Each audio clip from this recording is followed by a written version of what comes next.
Buenos días. El día de hoy les vamos a exponer el tema de cartas topográficas. Como primer punto tenemos cartas topográficas. Las cartas topográficas son representaciones gráficas detalladas de la superficie terrestre, que muestran sus características naturales y artificiales. Estas cartas incluyen información sobre el relieve, representando mediante curvas de línea y otros elementos como ríos, montañas, carreteras, edificaciones y vegetación. Se utilizan principalmente en geografía, ingeniería, planificación urbana, actividades militares, explotación y actividades recreativas como el senderismo. Cartas, las cartas topográficas se elaboran a partir de una combinación de fuentes de información, incluyendo datos topográficos, imágenes de satélite, información geodésica, datos geológicos, información demográfica y económica e información sobre cuerpos de agua. En las cartas topográficas también podemos identificar lo que es la escala, simbología, datum, representación de altura, uso de imágenes aéreas, actualización constante.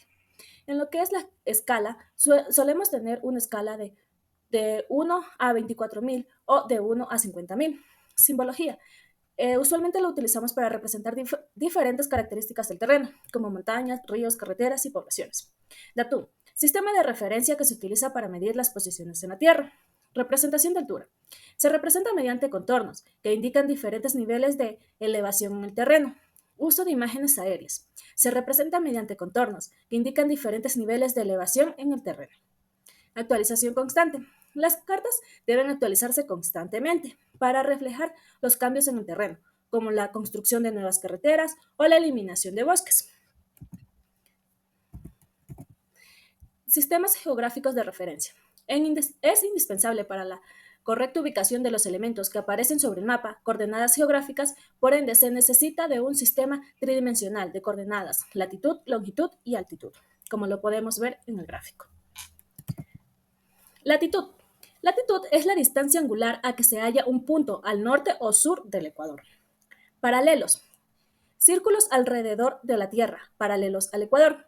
Longitud. La distancia angular a que está a un punto al este o al oeste del Mediterráneo, del Oriente. Altitud. Se refiere a la distancia vertical que lo separa de una cierta superficie de referencia.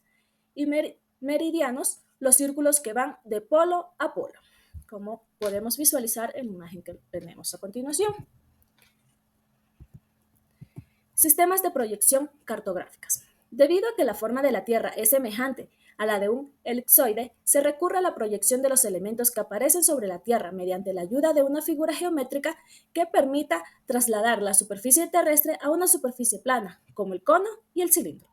Según el objetivo al que se pretenda llegar y del uso que se le va ya a dar al mapa, se tratará de eliminar o de minimizar alguna de las deformaciones antes mencionadas. Las cartas del INEC, Instituto Nacional de Estadística y Geografía, en la escala de 1 a 25.000 y de 1 a 50.000, emplean la proyección universal transversa de Mercator, conocido como UTM. La proyección es conforme y se basa en un cilindro que envuelve a la Tierra, cuyo eje está a 90 grados con respecto al eje de la Tierra. A cada faja de 6 grados se le da el nombre de zona UTM. Como lo podemos ver aquí en la figura, está conformado por un cilindro y el cual tiene 90 grados. La cónica conforme de Lambert también es una de los sistemas de proyección, es otra de los sistemas de proyecciones de la cartografía. Esta es una de las más utilizables para representar regiones con una extensión predominante en el sentido este-oeste. Su principal característica es que conservan los ángulos conforme. O sea, los ángulos conforme se van dando, lo que la hace especialmente útil para las aplicaciones como la navegación aérea o los mapas topográficos. Dentro de esta existe una configuración que debe tener cuatro apartados importantes, que son los paralelos estándares, que es nada más donde el cono corta la esfera terrestre. En estos paralelos las distorsiones son nulas. También hablamos del meridiano central. En el meridiano central actúa como eje de referencia para la proyección, la latitud de origen, que no es nada más que el centro de la proyección, y la escala, que es uniforme a lo largo de las dos paralelas. Una de las ventajas de esta proyección cónica es que facilita ajustar es fácil de ajustar a regiones específicas mediante una selección de paralelos de estándares. Pero una de sus limitaciones es que estas áreas no se representan proporcionalmente, lo que puede ser una problemática para algunos análisis. En el uso práctico, estas suelen darse como ampliamente en lo que viene a ser la cartografía topográfica, la aeronáutica, el sistema de información geográfico que es el GIS.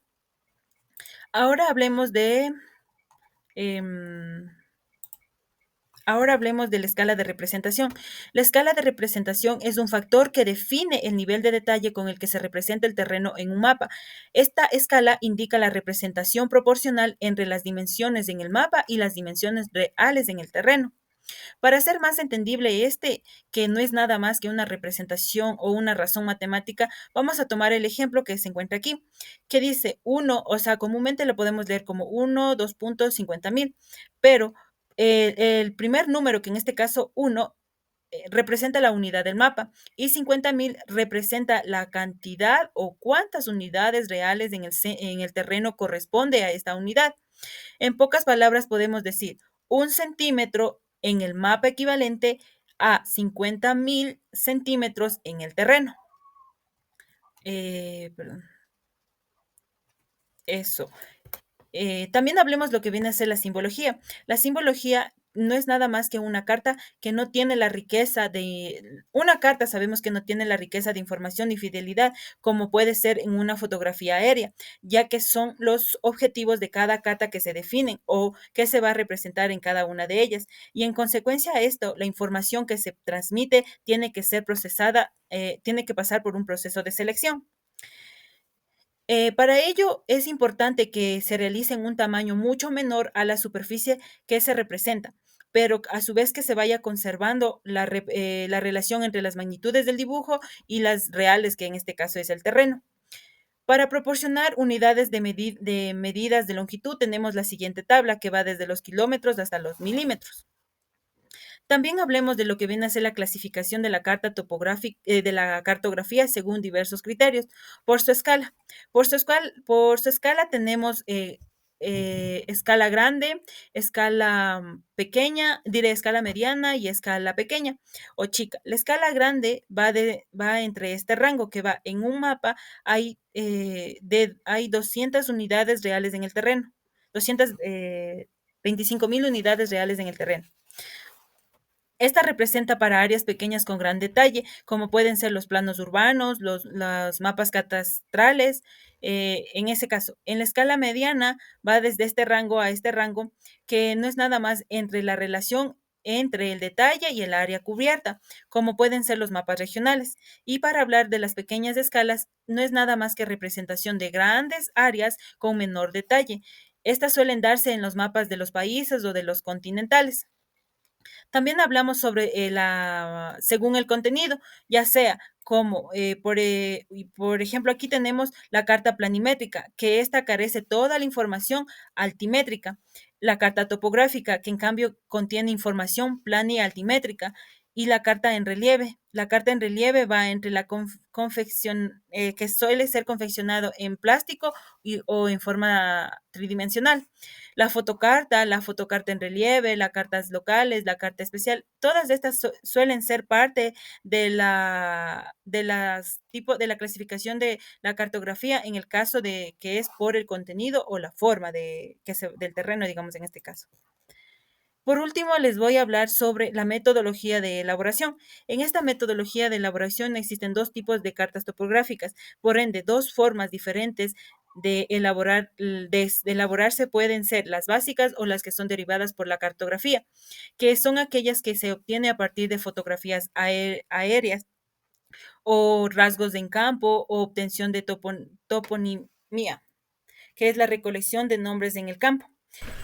Pero sobre el título o nombre de la carta, solo las cartas a escalas de 1 a 500.000 y mayores llevarán impreso el nombre.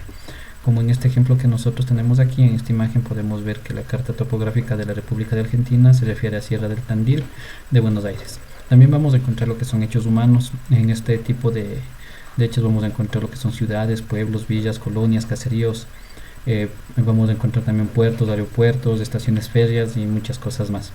En hechos físicos también vamos a tener lo que son accidentes geográficos destacables como cerros, eh, volcanes, pasos pertusuelos o similares. También vamos a encontrar lo que son accidentes hídricos importantes como son lagos, lagunas, cataratas, entre otros. También lo que nosotros vamos a encontrar en las cartas topográficas son las características de la hoja, que consiste en un número compuesto que todas las cartas traen impreso en en el borde superior. Y esto lo tenemos en la imagen que encontramos abajo, donde tenemos una carta topográfica y el nombre, del nombre de la hoja es 3963-17-4. También vamos a encontrar lo que son los cuarterones que están en el siguiente orden. Uno, el diagrama de localización de la hoja y sus adyacentes, el levantamiento utilizado para la confección de la carta, equidistancias utilizadas en las distintas zonas de la carta, división política en el sector levantado, documentos utilizados para la confección de la carta.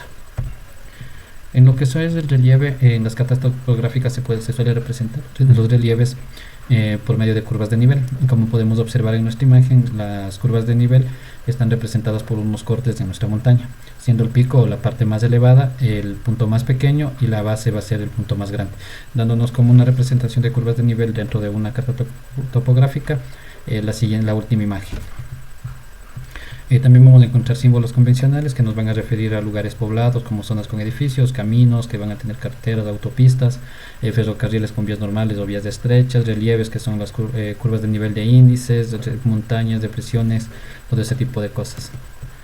También vamos a encontrar lo que es hidrografía, que nos va a dar nos va a decir dónde vamos a tener ríos, canales, acequias, acueductos.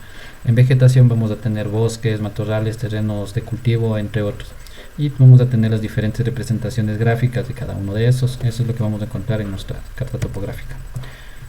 Para lo que es obtener las coordenadas de un punto en coordenadas geográficas, nos vamos a referir a la latitud y la longitud que vamos a tener impresas al borde de nuestra carta topográfica. Y de esta manera nosotros podemos encontrar nuestras coordenadas geográficas en una carta. Para coordenadas rectangulares, para cartas a escala de 1 a 250.000 y mayores, se ha sobrepuesto una cuadrícula kilométrica denominada cuadrícula UTM. Para conocer el primer sistema civil consiste en dar el número de la zona con coordenadas y esta finalmente las coordenadas norte en metros.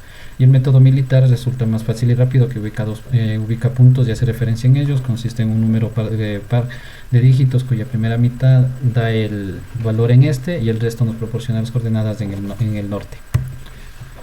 También como ejemplo tenemos que en esta parte para la latitud vamos a encontrar un valor en centímetros que va a ser igual a 60 y vamos a hacer una regla de 3 simple con 3.7 centímetros que nos va a dar igual a 27 en latitud. Entonces la fuente estaría en 40 grados, 45 minutos y 27 segundos norte, y para la longitud vamos a hacer lo mismo. Entonces en este ejemplo tenemos que la longitud va a estar en 4 grados, 0 minutos, 46 segundos oeste.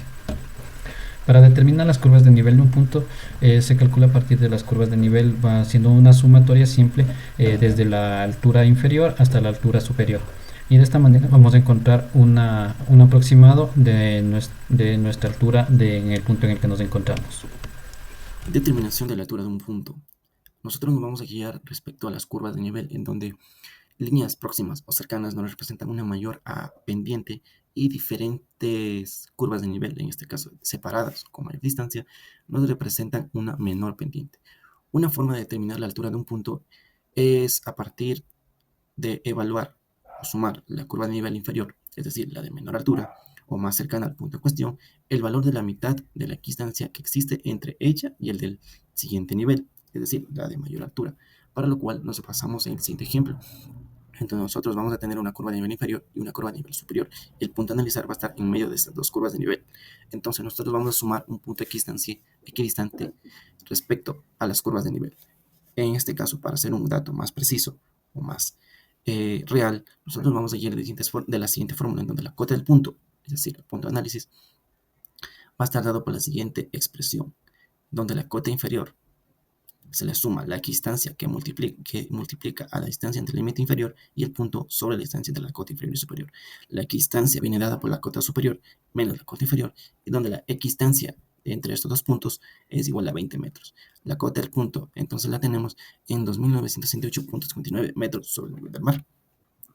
Ahora, la medición de distancias lo realizamos a partir de una carta topográfica y coordenadas, para lo cual nosotros tenemos un dato próximo o más cercano a la realidad, pero no siempre viene dado así, puesto que hay una condición en donde tenemos una diferencia de alturas y básicamente esta diferencia de alturas nos genera un margen de error, para lo cual, para la medición de distancias, nosotros vamos a considerar dos puntos terminales, donde la distancia que deseamos calcular no se encuentra a la misma altura. Entonces, este valor podría no ser suficiente. En este caso, se suma el resultado de la siguiente expresión a la distancia previamente determinada para obtener la distancia real, para lo cual nos basamos en el siguiente ejemplo en donde la distancia horizontal entre el punto A y el punto B es igual a 2.860 metros y la diferencia de altitudes entre A y B se le incluye dentro de la siguiente expresión, donde C es igual a la variación de alturas al cuadrado sobre 2L, en donde L me viene a representar la diferencia de altitudes entre A y B. A reemplazar los valores, nosotros tenemos una distancia adicional a la cual se le va a sumar. Entonces, la distancia real será la distancia previamente calculada o próxima más una distancia que fue calculada en este caso, que nos resulta a 2.875 metros, que básicamente ya es una distancia mucho más próxima o más real en este caso. Y de manera similar nosotros tenemos también los cálculos de pendientes, en donde la pendiente básicamente me relaciona la diferencia de alturas sobre la distancia horizontal o respecto a la distancia horizontal. Además que se puede expresarse en porcentaje, siendo esta una forma suficiente para representar la altura que se tiene en un cierto espacio o curvas de nivel referentes. En este caso, una pendiente del 100% significa una elevación de 10 metros a una distancia de 10 metros. La pendiente en este caso puede ser positiva o negativa. Si en el caso de que sea positiva, el terreno aumenta en altura, y si es negativa, en el caso contrario, es decir, que el terreno no aumenta, sino que decrece o se menora en cuanto a altura. En el caso anterior, nosotros habíamos conocido la diferencia de altitud y la distancia horizontal, por lo que la pendiente, al reemplazar los datos, nosotros tenemos que la pendiente es igual a un 10.3%, es decir, un valor mucho más próximo a la realidad. Aquí describimos el paso a paso de cómo hacer este proceso de trazo de perfiles, pero a continuación les voy a explicar con un pequeño ejemplo. Tenemos un ejemplo completo, nos debería de quedar así más o menos. A continuación les explico el paso a paso. El perfil topográfico, ¿cómo lo determinamos? Aquí tenemos, como podemos observar en la primera imagen, tenemos nuestra carta. Trazamos una línea transversal, que es esta de color rojo, y les recomiendo taparle con una hoja de papel blanco para que nos quede más o menos así. Entonces, a esta línea transversal le ubicamos una línea paralela, que sería nuestro eje X, y a esta línea paralela le ubicamos perpendicularmente una línea vertical, que sería nuestro eje Y. Ubicamos nuestras altitudes, que sería la más baja de 380 y la más alta de 500. Como podemos darnos cuenta, varía de 20 en 20. Trazamos unas líneas paralelas al eje X en todas nuestras altitudes y determinamos nuestro punto de intersección, que sería 440 con el 440 del eje y así para todas las altitudes. Entonces tenemos nuestro punto de intersección. Solo sería de unir estos puntos y tendríamos nuestro perfil topográfico como vemos aquí a continuación. Es un ejemplo de un software. También les hablaré sobre las áreas visibles y ocultas a partir del punto de observación. Tenemos tres pasos que hemos determinado. Traza a partir del punto de observación. Para cada perfil desde el punto de observación se trazan las líneas tangentes a la curva y finalmente estas líneas se marcarán en la carta. Como vemos aquí a continuación, esta parte aquí serían nuestras áreas que no se pueden ver. Para el cálculo de estas áreas, aquí en esta diapositiva describimos un poco el proceso del paso a paso de cómo hacer esto. Yo a continuación les explicaré un ejemplo. ¿Cómo hacemos? Primero que nada, determinamos las dimensiones de nuestro cuadrícula. En este caso sería 0.25 centímetros cuadrados, asumiendo que estos en kilómetros sería 0.25 kilómetros cuadrados. Entonces contamos nuestros cuadritos completos, que en este caso están señalados por este punto, que son en total 38. Y nuestros cuadritos que están incompletos, que serían estas líneas, en este caso son 33, y eso lo multiplicamos por 0,5, que sería la mitad. Entonces, haciendo este cálculo, tenemos que el área de este mapa es de 13.6 kilómetros cuadrados. Aquí tenemos otro ejemplo de cómo calcular la área de la cuenca. Es otra forma de hacerlo. Tenemos esa área. Asimismo, como el proceso anterior, calculamos nuestros cuadros completos, los numeramos, tenemos un total de 30. Y los cuadros que no están completos los complementamos entre sí y tenemos un cuadro aquí entre este y este tenemos un cuadro y así para todos los incompletos y tenemos un total de 35 cuadros de 1 centímetro por 1 centímetro. Entonces, ¿qué nos dice el ejercicio? Que calculemos el área del cuadrado. Para ello debemos saber que la escala de la carta es de 1 a 20.000. El cuadro mide 1 centímetro por 1 centímetro. Nuestra medición real sería nuestra medición del dibujo por la escala. En este caso sería 1 centímetro por la escala que tenemos, que nos daría un total de 200 metros. ¿Cómo calculamos eso? Es muy fácil. Nos vamos a la calculadora y sabemos que 1 metro es igual a 0.01 centímetro y eso lo multiplicamos por nuestra escala, que es de 20.000, y nos da un total de 200 metros, como vemos aquí. Entonces seguimos con nuestro cálculo. Eh, bueno, lo que significa que el lado del cuadro es de 200 metros y esto lo elevamos al cuadrado, tenemos un total de 40.000 metros cuadrados. Eso lo multiplicamos por los 35 cuadros que habíamos sacado anteriormente y tenemos un total de 1.400.000 metros cuadrados. Si esto lo transformamos a kilómetros, tendríamos que el área de la cuenca es de 1.4 kilómetros cuadrados. Y bueno, esto sería todo de mi parte. Espero les haya servido. Muchas gracias.